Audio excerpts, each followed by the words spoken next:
আমাদের রাজ্যে এখন এসআইআর প্রক্রিয়া শুরু হয়েছে। আমি যখনই সোশ্যাল মিডিয়ার খুলছি, যে কোনো প্ল্যাটফর্মে, এই মানুষের মনে একটা ভীষণ আতঙ্কের সৃষ্টি হয়েছে এই এসআইআর এর ফর্ম ফিল আপ নিয়ে। তো আমি ভাবলাম আজকের এই ভিডিওটাতে এসআইআর ফর্মটা কিভাবে ফিল আপ করতে হবে, কি কি আছে আর কি কি ডিটেলসে দিতে হবে সেটি নিয়ে একটা ভিডিও বানায়।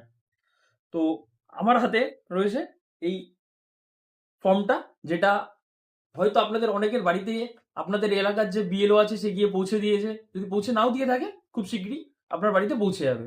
তো এই ফর্মে কি কি থাকবে এবং আপনাকে কি কি ফিল আপ করতে হবে, তো ফর্মটা এরকম দেখতে হবে। তো ফর্মটার প্রথমেই থাকবে আপনার নাম, আপনার যে অ্যাড্রেস, আপনার এপিক নম্বর, ডিটেলস দেওয়া থাকবে। ঠিক তার পাশেই থাকবে একটা কিউআর কোড। এই কিউআর কোডটা প্রত্যেকের হবে আলাদা আলাদা। তার ঠিক পাশেই আপনার ভোটার কার্ডের যে ছবি আছে সেই ছবিটা থাকবে।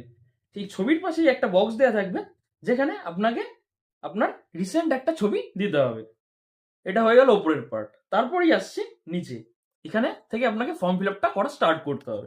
তো কি আছে, প্রথমেই আপনাকে দিতে হবে আপনার জন্ম তারিখ, তারপরে আপনার আধার নাম্বার, তার নিচে আপনার মোবাইল নাম্বার, তারপর আপনার বাবার নাম, বাবার এপিক কার্ডের নম্বর, তারপর মায়ের নাম, মায়ের এপিক কার্ডের নম্বর, তারপর হাজব্যান্ড বা ওয়াইফ কারণ নাম, তার এপিক কার্ডের নম্বর। এটা হয়ে গেল 2025 সালের ডিটেলস। 2025-এ আপনার ডিটেলস আপনি ওপরে ফিল আপ করলেন। এবার আসি মেন ইম্পর্টেন্ট জিনিস, যেটা নিয়ে মানুষের মনে কনফিউশন ক্রিয়েট হচ্ছে, সেটা হচ্ছে এই যে নিচের পার্টটা। নিচের পার্টকে দুটো ভাগে ডিভাইড করা রয়েছে, একটা বাদিকে একটা ডান দিকে। বাদিকের পার্টটা, এটা হচ্ছে 2002 সালে যাদের ভোটার কার্ডে, মানে সরি, ভোটার লিস্টে যাদের নাম ছিল। Very important part. এইখানেই যদি মানুষ, এখানেই কনফিউশনটা ক্রিয়েট করছে, যে এইখানে বুঝতে পারছে না কোথায় কি ফিল আপ হবে। তো এই বাদিকের জায়গাটা যাদের 2002 সালের ভোটার লিস্টে নাম ছিল তাদের জন্য।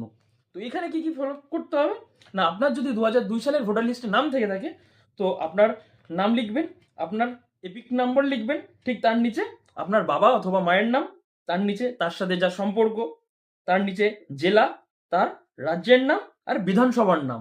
2002 সালে আপনি যেই বিধানসভায় ভোট দিয়েছেন, 2002 সালের বিধানসভার নাম লিখবেন।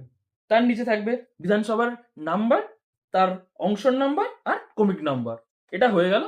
যদি এটা হয়ে গেল, তো বাদিকেরটা কমপ্লিট। এবার আসি ডান দিকে। ডান দিকে হতেই পারে আপনি 2002 সালে প্রাপ্তবয়স্ক হননি, তখন তো আপনি নিশ্চয়ই ভোট দিতে পারবেন না, আপনার ভোটার লিস্টে নামও থাকার কথা নয়। তো সেই ক্ষেত্রে আপনার জন্য ডান দিকের অংশটা।